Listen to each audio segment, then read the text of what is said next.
Assalamualaikum warahmatullahi wabarakatuh.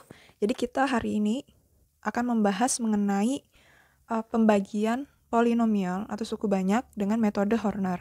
Jadi pada video sebelumnya kita membahas mengenai pembagian polinomial berdasarkan cara bersusun, ya. Dengan pembaginya itu dia berupa X kurang K. Nah, sekarang kita lanjutkan dengan metode Horner. Di sini ada contoh, tentukan hasil bagi dan sisa pembagian 2x pangkat 3 ditambah 4x kuadrat dikurang 18 dibagi dengan x kurang 3. Nah, sebelumnya kita sudah pernah membahas apa itu metode Horner dan cara mengerjakan itu seperti apa. Yang pertama, nilai daripada ini dulu, pembaginya ini. Ia harus kita cari nilai x-nya. Jadi nanti di sini x kurang 3 ini kita sama dengankan dengan 0 sehingga kita peroleh nilai x-nya sama dengan 3. Nah, kalau sudah seperti itu, ya perhatikan di sini. Kita tulis di sampingnya di sini. Jadi kita bikin bukan huruf sih, seperti ini bentuknya, bagannya. Lalu yang di atas sini itu kita susun koefisien daripada yang dibagi ini. Jadi ini kan x pangkat 3 nih, harus berurutan dia. Jadi di sini x pangkat 3 koefisiennya adalah 2, kita taruh angka koefisiennya saja. Lalu selanjutnya di sini ada x pangkat 2 positif 4.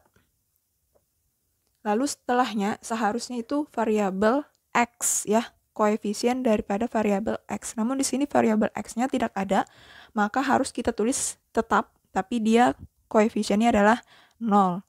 Jadi tidak boleh di skip, tidak boleh kalau 2, 4, min 18 langsung seperti itu, tidak boleh. Jadi harus berturut-turut. Kalau x pangkat 3, maka setelahnya x pangkat 2, setelahnya lagi x pangkat 1, baru nanti konstantanya. Nah, jadi harus berurutan. Nah, lalu di sini setelah x pangkat 1 itu konstanta, yaitu min 18. Baru di sini kita taruh min 18. Nah, setelah itu, ya, yang di sebelah sini itu kita taruh nilai daripada pembaginya, yaitu x sama dengan 3. Jadi gunanya mencari ini tadi untuk kita taruh di sebelah sini. Nah, langkah pertamanya turunkan koefisien pertamanya ini. Kita turunkan. Setelah itu, angka pertama ini kita kalikan dengan nilai x-nya yang di sini. Jadi 2 kali 3 itu 6, ya, kita taruh di bawah sini. Ya. Lalu 4 dan 6 ini itu kita tambah. Ya, lalu nanti 4 tambah 6 itu 10, baru kembali lagi. Pokoknya yang angka di bawah sini itu dikalikan dengan 3, lalu ditaruh hasilnya ke angka berikutnya yang di sini, di bagian atas ini. Jadi di sini 10 kali 3 itu 30, kita taruh di sini, 0 tambah 30 itu 30. Setelah itu 30 kali 3 itu 90, ya, min 18 tambah 90 itu 72. Nah, bagaimana menentukan hasil bagi dan juga sisa? Jadi angka di pojok sini, angka terakhirnya ini, yang saya kotaki ini, itu namanya sisa. Sisa pembagiannya. Sedangkan 2, 10, dan 30 itu mewakili daripada hasil bagi, ya. Jadi di sini kesimpulannya hasil baginya, perhatikan, ini x pangkat 3, ya kan? Terus ini pembaginya, x-nya paling besar berpangkat 1. Jadi kita bikin coret-coret, misalkan di sini, x pangkat 3 dibagi dengan x, ya. Maka, ini kan kalau dijabarkan x pangkat 3 kan x kali x kali x seperti ini. Kan kita coret, sisanya adalah x pangkat 2, ya. Karena x-nya ada 2, x pangkat 2. Maka nanti hasil baginya pun menghasilkan variabel yang paling tinggi berpangkat 2. Jadi nanti di sini 2, 10, 30 itu adalah nilai daripada koefisien daripada x-nya ini. Jadi nanti 2 ini itu koefisien daripada x pangkat 2, lalu berturun. 10 ini kan positif, berarti tambah 10, x pangkat 1, ya kan, atau ditulis x saja, 30 juga positif, jadi plus 30 tok, kayak gitu, karena dia konstanta. Jadi turunannya seperti ini, menentukan variabelnya. Jadi misalkan di sini 2x pangkat 5, dibagi dengan X. Maka nanti dicoret 1 berkurang 1 berarti 5 kurang 1 itu 4. Jadi nanti di sini 2X pangkat 4 dan seterusnya seperti itu. Jadi hasil baginya adalah 2X pangkat 2 ditambah 10X ditambah 30 dan sisanya itu sama dengan 72. Nah, seperti itu. Oke, contoh kedua, tentukan hasil bagi sama ya, dan sisa dari X pangkat 4 tambah X pangkat 3 dikurang 2X pangkat 2 ditambah X tambah 2 dibagi dengan X tambah 2. Jadi kita cari nilai dari X-nya dulu. Di sini X tambah 2 sama dengan 0, maka nilai X-nya sama dengan min 2. Nah, kita bikin bagiannya dulu. Di sini kita taruh X sama dengan min 2. Atau langsung saja min 2-nya saja kalian tulis, itu tidak masalah. Lalu kita tuliskan koefisien daripada yang dibaginya ini. Nah, X pangkat 4. Angkanya berarti di situ adalah 1. Kita tulis sini 1. Terus berturun X pangkat 3. Betul. Di sini juga positif 1. Lalu di sini X pangkat 3 setelahnya adalah X pangkat 2, yaitu negatif 2. Jadi negatifnya ini kita ikut sertakan di sini. Setelah X pangkat 2 berturun X pangkat 1 juga positif 1. Setelah itu adalah 2 konstantanya. Nanti di sini kita tambah. Angka pertama turun. Setelah itu dikalikan. Ya kan? Dikalikan 1 kali negatif 2 itu negatif 2. 1 tambah negatif 2, kalau kalian masih kesulitan dalam menjumlah secara bersusun, kalian coret-coret aja. Jadi 1 ditambah negatif 2. Negatif ketemu positif kan negatif ya. Negatif kali positif negatif. Jadi 1 kurang 2 itu sama dengan negatif 1. Jadi di sini negatif 1. Kalau kalian salah dalam menjumlah prosesnya di depan, maka nanti hasil di belakang sini juga akan mengalami kesalahan yang fatal.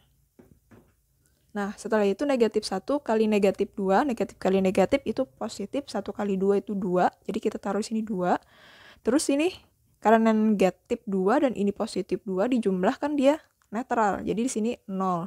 0 dikali berapapun nilainya sama dengan 0. 1 tambah 0 itu 1, 1 kali negatif 2 itu negatif 2, ya kan? Nah, sama seperti ini tadi, kasusnya berarti di sini 0. Jadi apa kesimpulannya? Sisanya itu sama dengan 0. Sedangkan hasil baginya, ya, hasil baginya itu sama dengan, perhatikan, paling tinggi variabelnya berpangkat 4 di sini. Jadi X pangkat 4 dibagi dengan X pangkat 1 di sini pembaginya. Nah, jadi dikurangi aja 1 nih, coret, sisanya 3. Jadi nanti di sini 1, min 1, 0, dan 1. Untuk yang 1 yang di depan sini itu dia adalah koefisien daripada X pangkat 3. Jadi di sini nanti 1X pangkat 3, atau cukup kalian tulis X pangkat 3-nya saja, min 1 artinya dikurang 1X pangkat 2, atau kalian bisa tulis X pangkat 2-nya saja. Terus di sini 0, seharusnya karena 0 ini netral, tidak ada positif dan juga negatif, maka nanti di sini bisa positif 0x seperti ini, karena 0 dikali berapapun dia hasilnya 0, maka tidak perlu kita tulis. Cukup kita ketahui 0 ini adalah koefisien daripada x, ya. Atau seperti ini, supaya gampang kalian ketahui nanti, supaya tidak keliru. 0x seperti ini kita tulis tetap. Setelah itu 1 ini adalah konstantanya, berarti karena setelah daripada X pangkat 1 ini adalah konstanta, positif 1 karena dia positif 1. Nah, baru kita sederhanakan karena yang tadi di sini kita tetap tulis. Jadi di sini X pangkat 3, berarti saya tulis tetap aja seperti ini dah.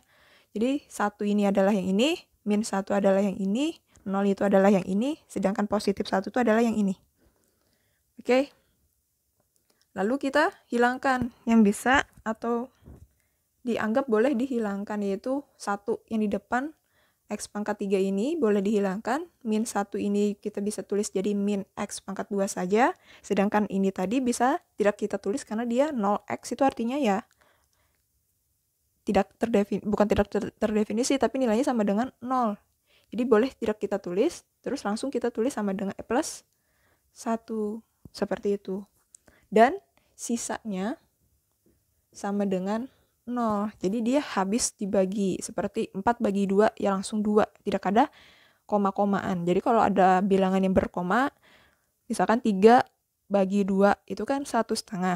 Nah, itu tuh memiliki sisa artinya kalau ada komanya hasilnya itu. Karena dia bentuk variabel ya, di sini polinomial, maka sisanya pun tidak menutup kemungkinan dia memiliki variabel juga nanti. Nah, ini contoh yang kedua. Oke, sebagai catatan di sini, jika terdapat suku banyak fx dibagi dengan x kurang k menghasilkan hx sebagai hasil bagi dan fk sebagai sisa pembagian, sedemikian hingga fx sama dengan x kurang k dikali hx ditambah fk. Jadi di sini perhatikan, di situ dia bilang fk sebagai sisa pembagian. Dari mana FK itu berarti kan mensubstitusikan nilai X yang diperoleh dari X kurang K. Jadi kan untuk mengerjakannya tadi di sini X ini kan kita peroleh dari X kurang K sama dengan 0, maka nilainya sama dengan K X-nya, ya kan? Nah, nilai K-nya ini kalau kita substitusikan ke Fx, ya kita substitusikan ke Fx, maka nanti itu jadinya nilainya adalah FK, karena artinya substitusi mengganti nilai X dengan K, kayak gitu, jadi FK. Nah, seperti yang kita sudah bahas sebelumnya, ketika kita mencari nilai daripada polinomial atau suku banyak, kan ada dua metode, yaitu substitusi dan juga Horner. Nah, di mana di belakang sini, ya kan, yang sudah kita bahas, di belakang sini, itu adalah sisa. Sedangkan kalau kita bahas mencari nilai daripada polinomial, yang di belakang sini, itu adalah nilai polinomialnya. Ya kan? Jadi sisa itu sama dengan nilai polinomial. Jadi bisa kita tulis sisa itu FK seperti ini. Jadi perhatikan itu. Lalu di situ diberitahunya bahwa fx ini fungsinya ya kan? Fungsi yang dibagi sama dengan x kurang k ya dikali hx hasilnya, lalu nanti ditambah dengan sisanya. Jadi kan kita pernah bahas pada video sebelumnya bahwa yang dibagi itu sama dengan pembagi dikali hasil ditambah sisa. Nah, ini itu rumus untuk pembagian polinomial dengan pembaginya X kurang K. Jadi misalkan nanti ditanya fx-nya yang diketahui pembagi hasil dan sisa, maka bisa kalian gunakan rumus ini. Jadi ini harus diingat.